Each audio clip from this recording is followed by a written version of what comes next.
Hello and welcome to Sister Chat, a video series hosted by the Sisters from Notre Dame in our Toledo region. I am Sister Suzanne Phillips, and today we're diving into a crucial topic, loving yourself to better love and serve others. In honor of February's Women's Heart Health Month, I am joined by Whitney Keeler and Candice Harrison. Thank you both for being here. Please tell us who you are and what you do. Well, like you said, my name is Whitney Keeler, and I am a development director with the American Heart Association in the Northwest Ohio region. And I am a married mom of 3, and I live in the Toledo area. Thank you. And I am Candice Harrison. I am Director of Diversity, Equity, and Inclusion, or DEI, as many people refer to it as, and I work at SSOE Group, which is an architecture and engineering firm in downtown Toledo. I'm also a married mother of 2. My son is an adult, he's 24, and my daughter is 15, and she's a sophomore at Central Catholic. Wonderful. Thank you for coming again. Today we're going to shed light on the intersection of loving yourself and heart health. With your work with the Heart Association, Whitney, what can you tell us about the statistics of Women's Heart Health Month? Yeah, there's a lot of statistics surrounding women's heart health. The biggest one being that cardiovascular disease is the #1 killer of women. Even when you combine the top 3 cancers, all of them, they still can't stand a cardiovascular disease there. But the amazing thing is that 80% of cardiovascular disease is preventable. And that's really what we want to concentrate on, is that there is a vast majority of cardiovascular disease that can be prevented either through lifestyle changes or by seeing your doctor and coming up with a plan with your doctor there. But especially when it's specifically around women, 45% of women over the age of 20 are currently walking around with some sort of cardiovascular disease. So it's not just older generations, it's women of all different ages. And even surrounding that, there's a lot that goes into play with maternal health as well. In the United States here, the leading cause of maternal death still is cardiovascular disease. So overall, cardiovascular health is something really important that all people, not just women, but especially women, should have at the forefront of their mind when it comes to their health in general. Thank you for sharing. That's scary, really. I mean, Yeah. but important to know. Yeah, isn't it? absolutely. For sure. My goodness. Wow. Candice, maybe you could tell us, what is Go Red for Women and how can we get more women involved? So Go Red for Women is a campaign that's dedicated to many of the things that Whitney talked about, things of prevention, like being aware, what different signs are and ways that you can improve your health so that if you do have heart disease, you are working with your doctor to come up with a plan, or if you do not, you can make lifestyle changes or live your life in a way that prevents you from getting it. And we're having a luncheon here on February 29th in downtown Toledo, and I'm the chair of that luncheon, which is one fun fact I failed to mention earlier. And so that's one of the ways you can get involved, just by joining us at the luncheon, because it is a fundraiser and all funds go definitely supporting the cause. That's wonderful. When did you say that date was again? February 29th, and I have to always preface that by saying it is actually a February 29th this year because it is in fact a leap year. Oh, wonderful. So when I say February 29th, people are always correcting me, like, do you mean the 28th?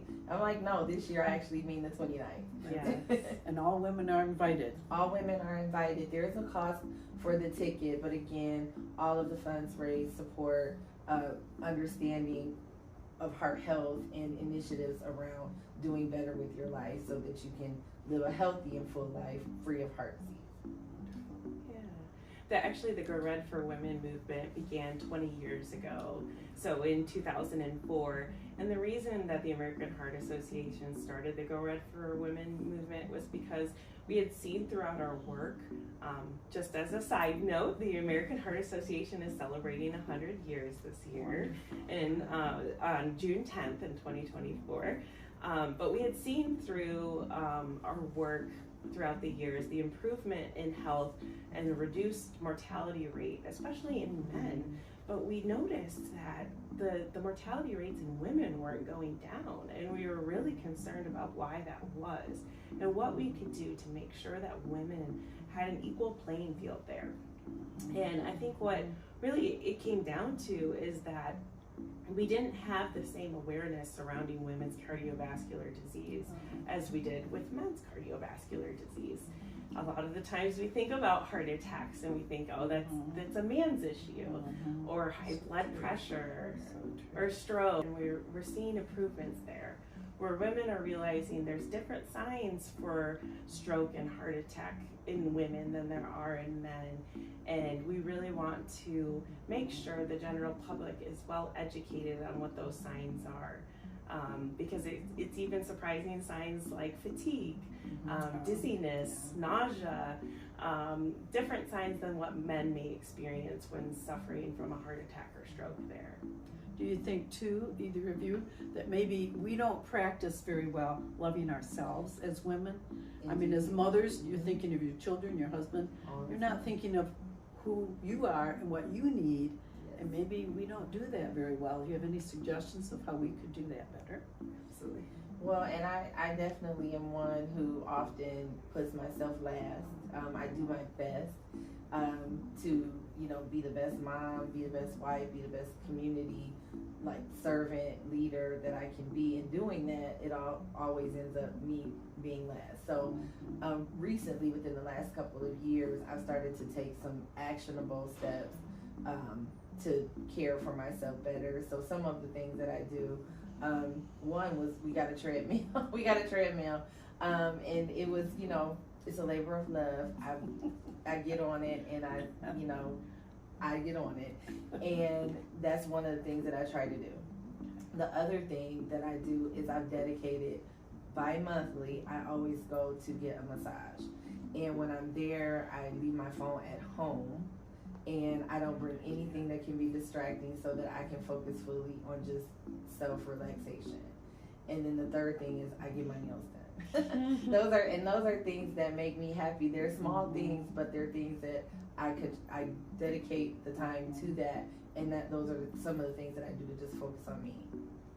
That's wonderful. And it is true. I'm guilty of the same. I put myself last. I think even as women, even if we aren't mothers, I think we naturally take on that caregiver role in any environment. Yes, and as teachers too. Absolutely, we always want to take care of others, and that's where we need to refocus and realize that in order for us to pour out into others, we have to make sure that we are taken care of first. Yes.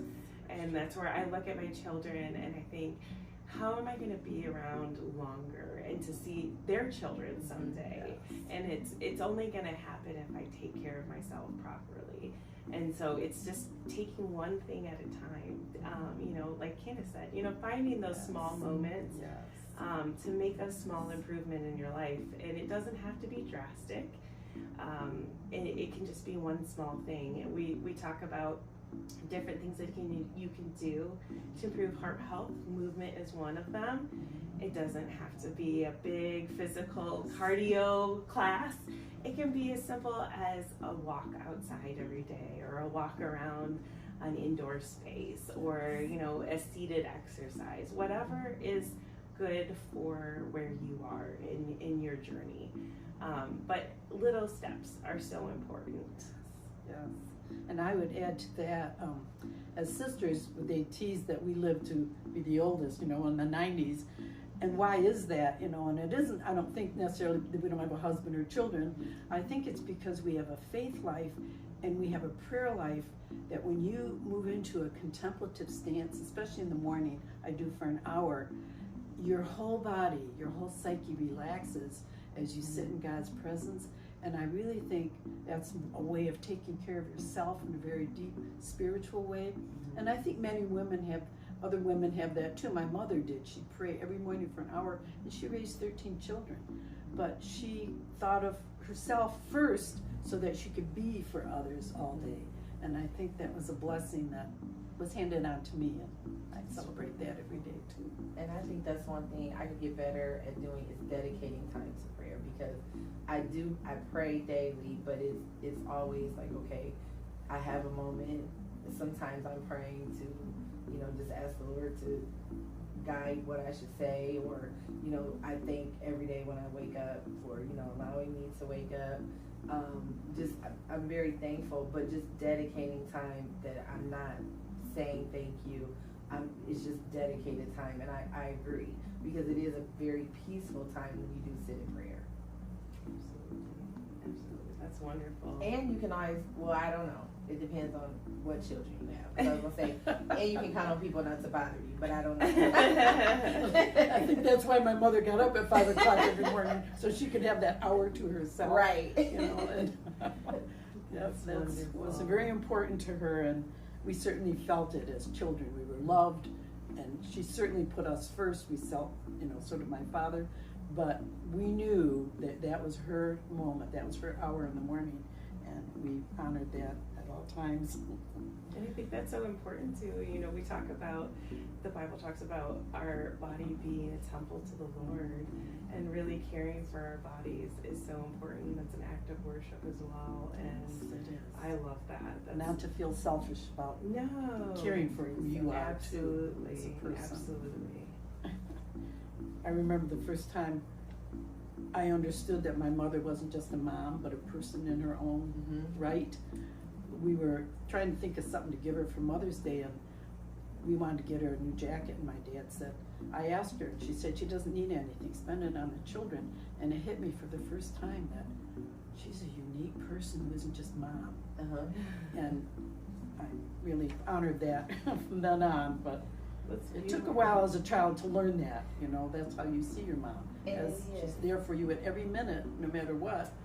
And my grandmother raised me, and I view her very much as unbreakable. Like, I never saw her upset, I never saw her cry, I never saw her really do anything except just like rear and be strong and, advocate for me and things like that. And the realization of her, being a person that is not just like my grandmother or this strong person was when her brother passed away. That was the first time I ever saw her shed a tear. And I didn't even know how to receive it because I'd never seen her cry, and that was devastating to me because that was the first time I'd ever seen her be herself. Can you make any other suggestions of what you think would be crucial for women to be aware of their heart health? Don't be afraid to ask questions of your doctor or your physician.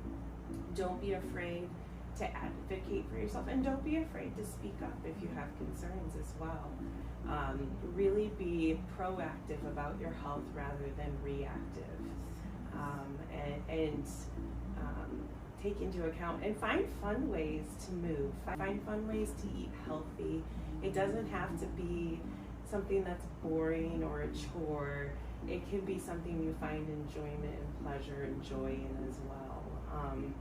And we talked about how we often do so many things for other people, and if that might be your motivation that you find behind really delving into taking care of your health, and maybe look at the ones that you love and be motivated by that as well. Thank you. Additions? One thing, I would say, going back to what we should be doing, and I don't always do it either, is rest. Yes. Just to rest, to just sleep. Because that's another thing. You may or may not get an email or a text from me way later than I should be up, but it's just because I'm up and my brain is still moving and got to get things done. And sometimes you just have to stop and rest and say no, which is all things that I'm currently in progress. Give yourself that permission to rest as well. It is so important. These would be great New Year's resolutions, wouldn't they? Yes. Even though it's February, almost February. No time is better than now. Yes. Well, thank you so much, speaking of time, Whitney and Candice, for sharing your insights and your valuable contributions about Go Red for Women. Remember, by loving yourself, you can empower yourself to better love and serve others. That is our theme for today, and we hope you join us in spreading awareness this Women's Heart Health Month. Thank you both for coming. Thank you.